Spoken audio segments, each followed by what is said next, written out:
इससे पहले मैं अनुरोध करूंगा वेणुगोपाल जी से कि औपचारिक स्वागत अवश्य करें। कैन वी हैव शकील भाई? भाई बैटर है ना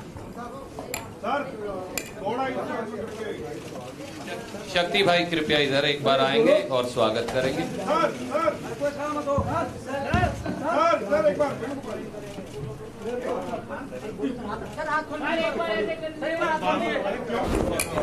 तो ये तस्वीरें आप देख सकते हैं, शत्रुघ्न सिन्हा कांग्रेस पार्टी में शामिल हुए और उनका स्वागत करते हुए कांग्रेस के तमाम कार्यकर्ता, तमाम नेता। तो राहुल गांधी से उन्होंने मुलाकात की थी 28 मार्च को, जिसके बाद इस तरीके की अटकलें तेज हो गई थी कि वो जल्द ही कांग्रेस पार्टी ज्वाइन कर सकते हैं। हालांकि रांची जाकर उन्होंने लालू प्रसाद यादव और राबड़ी देवी से भी मुलाकात की, जिसके बाद इस तरीके की भी खबरें थी कि वो आरजेडी ज्वाइन कर सकते हैं। लेकिन आखिरकार उन्होंने तमाम अटकलों पर विराम लगा दिया और कांग्रेस का औपचारिक तौर पर दामन थाम लिया है शत्रुघ्न सिन्हा ने। और इससे पहले जब बीजेपी में थे तब भी बीजेपी पर लगातार वो निशाना साधते रहते थे और उन्होंने आरोप भी लगाया था कि भारतीय जनता पार्टी में जब अटल बिहारी वाजपेयी जी का कार्यकाल था तब लोकशाही थी, लेकिन मोदी सरकार में तानाशाही, इस तरीके के आरोप लगाते हुए भी शत्रुघ्न सिन्हा नजर आए थे।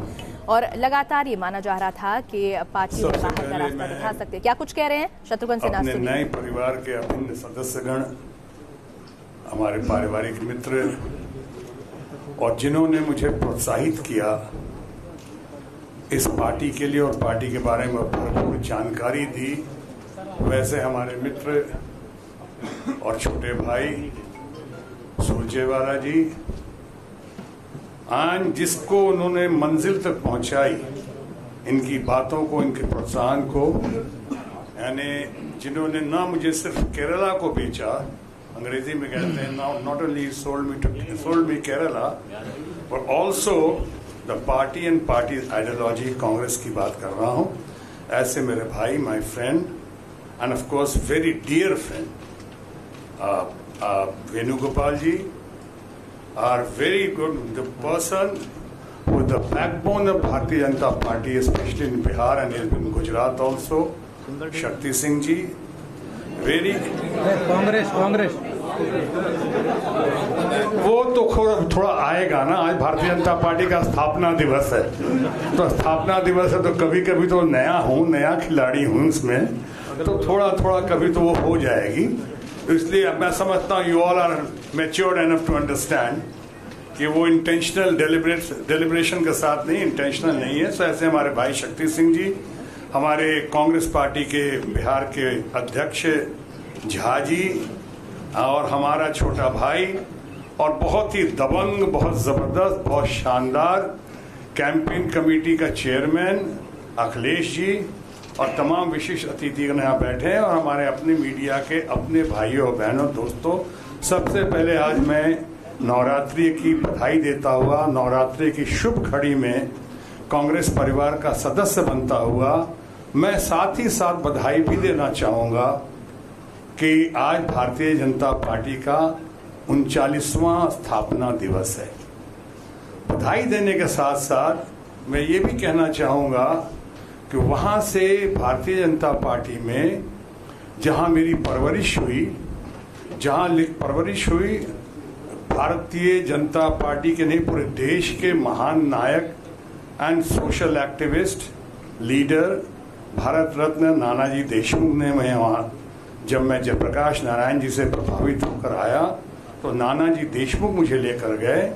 उन्होंने थोड़ी मेरी परवरिश की और ट्रेनिंग दी, और उसके बाद उन्होंने लेट एंड ग्रेट प्रधानमंत्री अटल बिहारी वाजपेयी जी के सुपुर्द किया। भारतीय जनता पार्टी के फ्रेंड, फिलोसफर, गाइड एंड गुरु, जिनकी हालत अभी जो हुई है हाल फिलहाल में आपको पता ही है, उन्होंने मार्गदर्शन दिया, और उसके बाद बाकी और कुछ लोगों ने। लेकिन उसी दरमियान मुझे भारतीय जनता पार्टी में जब मैं शामिल हो रहा था, उस वक्त आपके अपने भारतीय कांग्रेस के, यानी ऑल इंडिया कांग्रेस के पार्टी के सुबोध कांत सहाय पब्लिक लाइफ में लेकर वो मुझे पहले गए। जब मुझे मेरी ट्रेनिंग हमारे स्वर्गीय कैलाशपति मिश्रा जी की अध्यक्षता में बिहार में हो रही थी, उस वक्त पब्लिक लाइफ में लेकर जाने वाला मुझे सुबोध कांत सहाय हैं। मैं उनका भी आज बहुत याद करता हूं। यहाँ पे और हमारे बहुत सारे समर्थक और प्रशंसक और मित्र और फैमिली फ्रेंड बैठे हैं। काम्या मल्होत्रा जी बैठी हुई हैं, 25 सालों से कह रही थी कि आपको तो कांग्रेस में होना चाहिए, आपको तो she is a hardcore Congress loyalist, और ये कहती थी कि नहीं, आप जैसा आदमी, इतना सेकुलर और इतना बढ़िया आदमी, आपको कांग्रेस में होना चाहिए, you have to win Congress. और शुरू 25 साल, इसलिए आज मैं वो फैमिली फ्रेंडों ने आई हैं यहाँ पे, मैं साथ लाया कि देखो हमारी बात, और उन्होंने कहा मेरा सपना साकार हो रहा है, आपका नहीं, मेरा सपना साकार हो रहा है, इसलिए मैं यहाँ आई हूँ आज देखने के लिए। बहरहाल इन लोगों के ट्रेनिंग के बाद से भारतीय जनता पार्टी से ट्रेनिंग लेता हुआ, आगे बढ़ता हुआ, संघर्ष करता हुआ और सही मायनों में लोकतंत्र या लोकशाही का पालन करता हुआ आगे बढ़ता गया कि अचानक फिर धीरे धीरे परिवर्तन शुरू हुआ। और परिवर्तन के शुभारंभ में जो बातें देखने को मिली उससे बहुत उम्मीदें जगी, लेकिन हुआ ऐसा नहीं। और अंतोगत्वा अगर मैं संक्षेप में कहूं आज की इस घड़ी में, तो मैं ये कह सकता हूं कि लोकशाही को शनह शनह, धीरे धीरे, स्लोली बट श्योरली हमने परिवर्तन होते हुए देखा, परिवर्तित होते हुए देखा तानाशाही में। यानी जब मैंने बार बार जिक्र किया 1 man show and 2 man army, वो इसलिए किया कि कलेक्टिव डिसीजन का जमाना खत्म हो गया।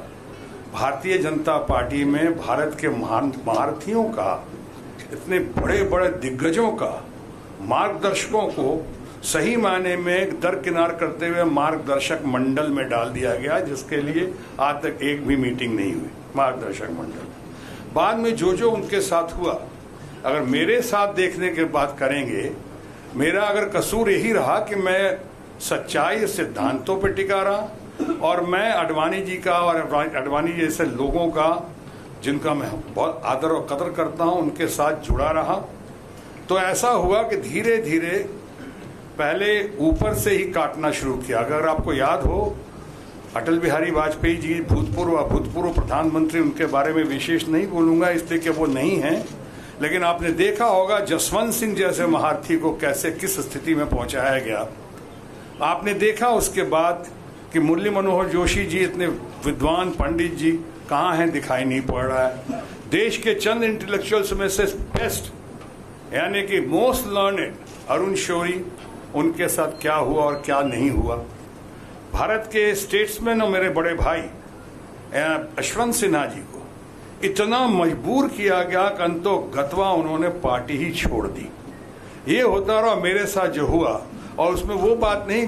और इसके बाद ऐसे लोगों को जब होता गया और दुनिया में आप लोग से सिंपैथी मिलती गई और सवाल उठते गए, तो एक मोटिव डाल दिया गया कि ये इसलिए ऐसा कर रहे हैं कि इनको मंत्री नहीं बनाया गया। ये मंत्री नहीं बनाया गया, मंत्री पहली बात तो क्यों नहीं बनाया गया? क्या इसमें से कोई कम था? किसी का व्यक्तित्व कम था? किसी पे किसी किस्म का आरोप था? क्या हमारी छवि खराब थी? क्या हमारी इमेज में कहीं दाग? हमसे कई मामलों में आप सहमत होंगे या सहमत नहीं होंगे, लेकिन इतना तो जरूर मानेंगे आप लोग कि आज तक कभी भी किसी किस्म का आरोप, और खासकर भ्रष्टाचार का आरोप तो हम पे नहीं लगा है। तो ये हमारी जो खूबी, एसेट होनी चाहिए थी, उसको नेगेटिव एटीट्यूड के साथ उसके लिए सजाएं मिलनी शुरू हुई, पनिशमेंट शुरू हुआ। और इसलिए एक घड़ी आई कि आप एक तो मंत्री नहीं बनाया, चलो उसका कोई अफसोस नहीं, मंत्री जो बने भी हैं, मैं तो कई बार कह चुका हूं, आप जरा पूछ तो लें किसी बच्चे से भी, किसी से, कि 5 मंत्री का नाम बताओ तो बता दे, तीसरे चौथे के बाद अटकना शुरू हो जाएगा। क्योंकि 1 man show and 2 man army में सारा काम तो पीएमओ से होता है। यहाँ तो ऐसे ऐसे मंत्री बनाए गए, बड़े बड़े जो अपना प्राइवेट सेक्रेटरी नहीं रख सकते थे, ऐसे ऐसे मंत्री बनाए गए जिनके पास उनका सेक्रेटरी भेजा गया और यहाँ से खबर सीधे पीएमओ।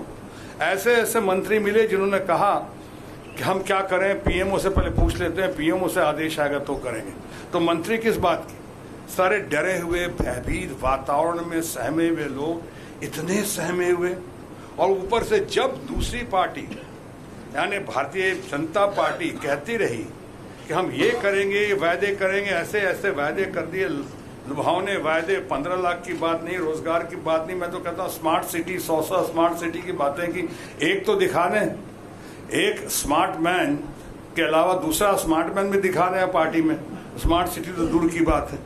अब ये सब कहते रहे, लेकिन जब दूसरे पार्टी का, हमने ये भी सीखा है जीवन में, और आप सब इस बात से सहमत होंगे कि व्यक्ति से बड़ा पार्टी होता है और पार्टी से बड़ा देश होता है।